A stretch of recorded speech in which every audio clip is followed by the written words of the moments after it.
So, Jonathan, welcome to Bees in a Pod. We're very happy to have you here. Do you wanna introduce yourself? Yeah, sure. I'm Jonathan Pauling. I'm a Chief Executive of Alexander Rose Charity, who are partners today on this amazing launch of a Bridging the Gap project here at the Teviot Centre. Amazing. Thank you. Do you wanna talk a bit about Alexander Rose? Yeah, sure. So we're a charity.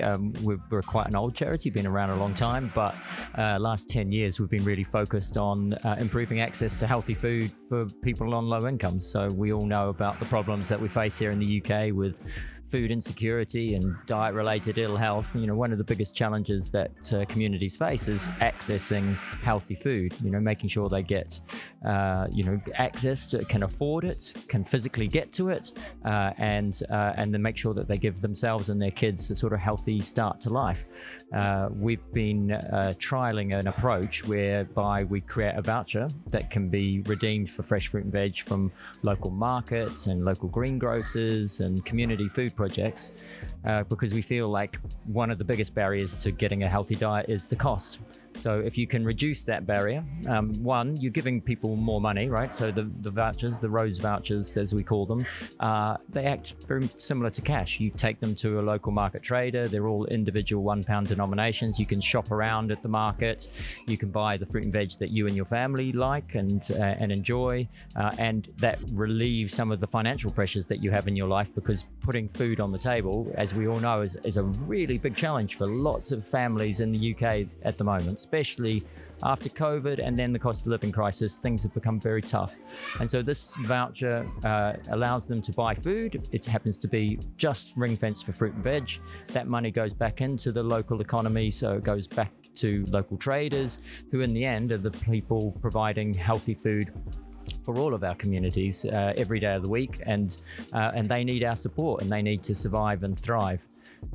We feel like, you know, everyone knows you need to eat more fruit and veg, right? The message of 5 a day, but very few of us actually manage to hit that target of 5 a day.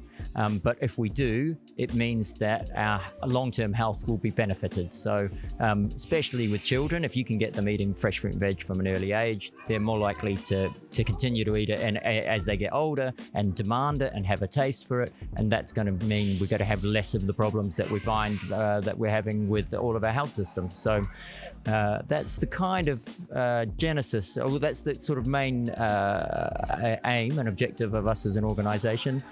And then we've been looking at the food system in a sort of more holistic way, and we all understand that food doesn't just have a negative impact on people's health and their food security. It also has a big impact on our environment and our climate. So the way that we produce food can also have adverse effects on wider things like biodiversity, climate, can pollute waterways and riverways.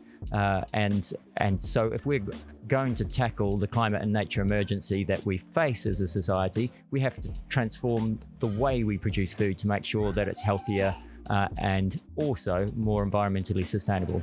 So we know if the world's being saved, it's by Jonathan. Pretty much. You're doing amazing work. We know you get the credit to. It's such an important initiative, because we've noticed just how much it's supporting what we're doing here. It's almost like you're doubling the benefits, because we're already sourcing the food and selling it at as low as a price as possible, and then to have this as an additional benefit means that even if you're only entitled to so many vouchers, whatever money you have, you can then know that this is as best a value as you can get.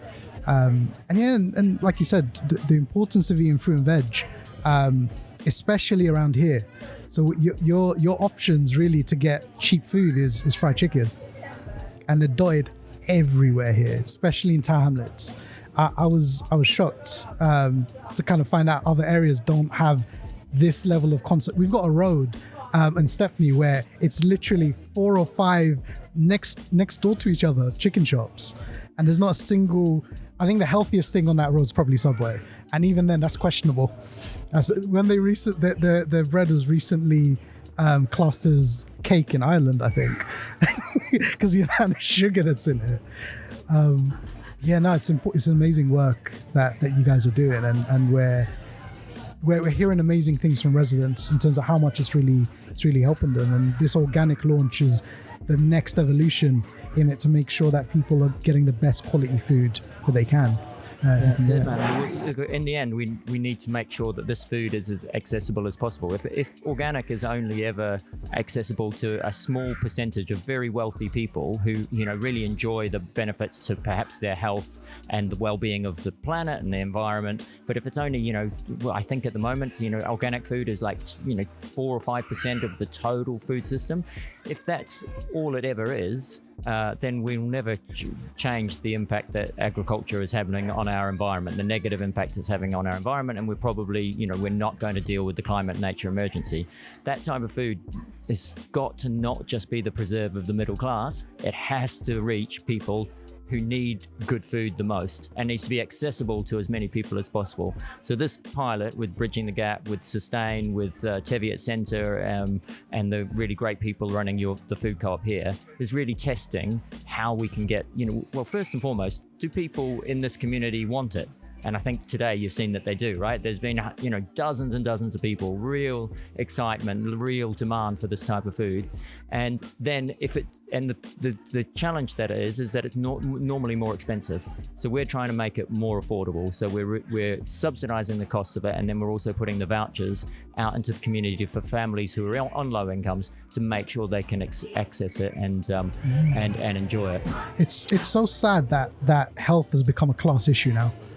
It's really sad, and amongst, we thought that we were already kind of dealing with all the other issues that come with all of these kind of this class divide in the country, and to get to the point where now for you to live a healthy life, because food is just it plays one part in all of these kind of this health class divide, because if you're working class, you're more likely to live somewhere that's heavily polluted and you haven't got the option for kind of fresh air. You're less likely to have access to exercise services that are affordable, and even then the quality that of service that you'll get there is lower. We've got there's the better gyms kind of scattered around the country, which are I don't know if it's a charity or social enterprise, but their whole aim is to try to make exercise more affordable. And it's one of the things I found with them, as much as I love their services, but there's an inconsistency even there with the kind of level of service you get when it comes to like cleanliness, having that access to a cleanly and clean area to kind of do your exercise and focus on your well-being. So it's just so multi-layered, and it's sad, but there's hope with the kind of work you're doing and the kind of work we're doing, where we're trying to bridge those gaps. Like here at the center, we offer free exercise classes in collaboration with quite a few people, most notably Nuffield Health. So it's bringing that accessibility to the local residents, and having that kind of clean space for them to work out in, having a space to then go work out and then go socialize, which is nice. Like a lot of that time, to get that access in the gym, you have to pay for an expensive gym. You have to go to a Virgin Active or Third Space where they've got a common area. It's an equity issue, right? Absolutely. We've created, we seem to be moving as a society more and more to an unequal country. So we've always had inequality, but it seems to be getting worse, and we need to address that. And it's not just about it's good that everyone has a good standard of living, and it's nice to be for the country to be a fairer place. It actually, if you look at it from really hard economic position, it hurts UK PLC if people are not healthy and don't have good well-being, don't have good mental health.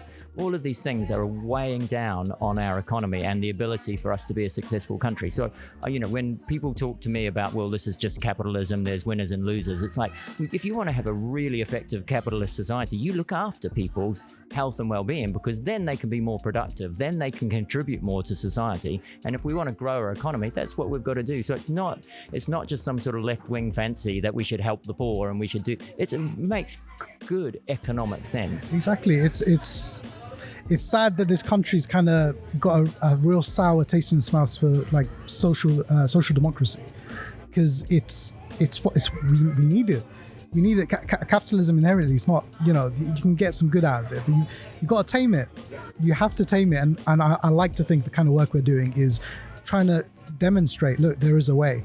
There is a way. It doesn't have to be exploitative. It doesn't have to be overwhelmingly focused on just produce, mass production. And exploiting people and exploiting the planet as you go. That's just not the way to run a good society or People a will good leave. Community. They will. Yeah. We were just saying. There's a brain drain, right? In the UK, smart people are going other places. They're going to that's the what US. we They're were going to New talking Zealand. They're going to Australia. I mean, I came the other way, by the way. I'm from New Zealand. I came here, but Let's gets worse. I elaborate might on drain back. Me and my friends, like when we've been discussing, like, we need to get out of here. There's no this isn't a place where we feel like it's at the moment, and the way it's heading, it doesn't feel like a place we want to raise a family. Yeah, but I also, just to be honest with you though, everywhere's struggling, right? Of course. Like it's in UK, and I'm very big for being somebody who's not from here, right? I'm really big on don't get down on the UK. I hear a lot of people get down on the UK. I hear British people. I hear lots of New Zealanders who come over here. It's not like home, mate. It's like, well, why the hell are you here? Come on.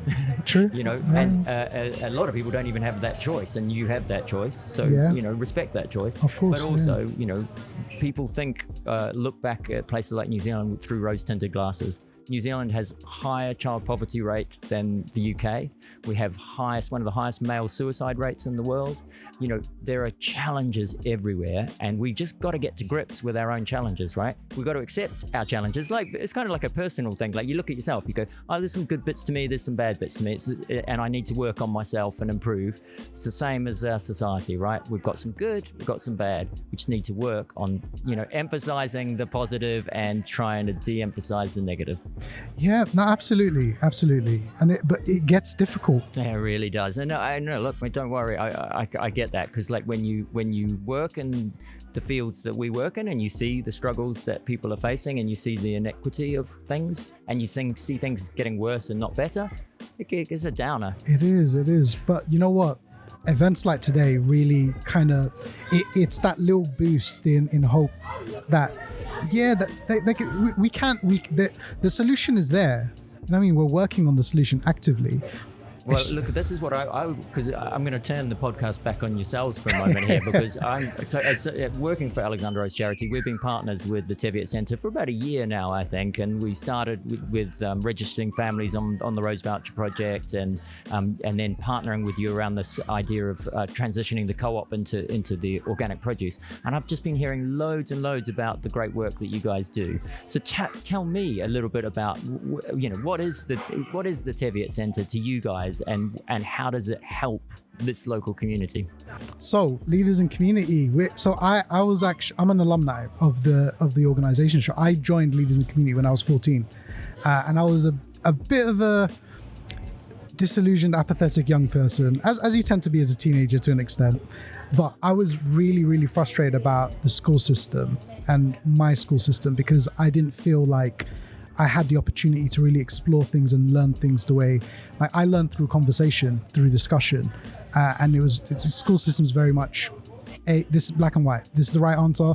Don't worry about exploring that. And so that's kind of privilege you get from private schools. But I discovered LIC. I met Saeed actually first at 14 during the live band project. So we were doing kind of live instrument playing and playing as a band together, and it was through that I was kind of exploring being able to express myself and understand that I have, a safe space to talk about and explore things and voice my opinion. And that's really kind of in terms of the base of what LIC does. It's youth leadership and social action, and being able to channel your frustrations, your passions through our programs. And we're youth-led. It's not just a slogan that it's youth-led. It's genuinely youth-led. So I was a trustee of the charity at 16, and I sat on the board of trustees, and I was able to to have my voice heard. And I'm not the only one. There's loads of young people that have managed to kind of influence how this organization's run. And they hired me at 16. So after I did a year as a trustee, and then I was like, actually, I think I can do a lot more on the ground. And so they gave me the opportunity and a lot of trust. Wow. And a lot of trust. And this is the culminate, like, I'm getting paid to be dressed as a V right now. You know? And it's such a privilege. And it's this is also kind of spurred on and had input from young people. And that is what we do. And the community center that we're running here is we bring young people into it. So they inform the kind of activities we do here and how we do them and how we address certain issues. And that's really, in a nutshell, what LIC is. And it's, majority of our team is under 30. And we're always looking to hire from our alumni. So our content creator was an alumni from one of our leadership programs, Showed Initiatives. Now he's getting paid to create content, and he actually informed. We'll have him on the podcast, but he actually informed what he decided to study at uni. So he decided to go into marketing and communications, and he didn't know that's what he wanted to do until he started creating content here and supporting us with that. And now we've got another batch of young people that recently graduated that want to get into that as well. So we're trying to work that into it. And it's just that's LIC, and I think it's one of the most beautiful things about this place that keeps us genuine, and it keeps us. I think elaborating on LIC, because we manage the community center in itself, we get to kind of choose what kind of projects that we can run here, what kind of sessions. So we work with a lot of external partners, and we're still looking for external partners to work with to be able to run sessions here to bring the community together, so that they have a space, so that when they come here they know, oh, it's not a place to just grab a drink and talk all day.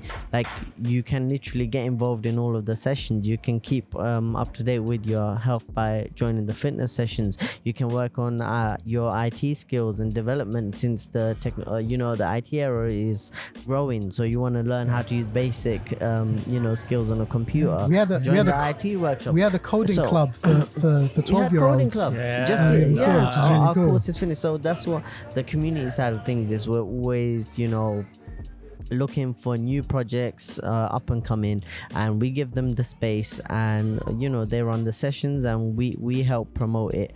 So that's the community side of things. It's just a hub. It brings people together, and it gets them involved in all of these fantastic opportunities. And it seems like you're really successful at it, because I've visited a lot of youth clubs in my years here in the UK, and some of them are good, some of them are pretty down at heel. Actually, there's not much going on. There might be a half broken pool table in the corner, and half of the strip lighting is out. This is a nice centre, man. This is welcoming, it's warm, there's stuff going on, there's activity, there's a cafe, there's it looks like the real deal. This should be in every community, right? Absolutely. That's what we're trying to really push. So we want to demonstrate that there is a model behind this, and the answer lies with young people, and communication and cooperation, because our young people work with community members.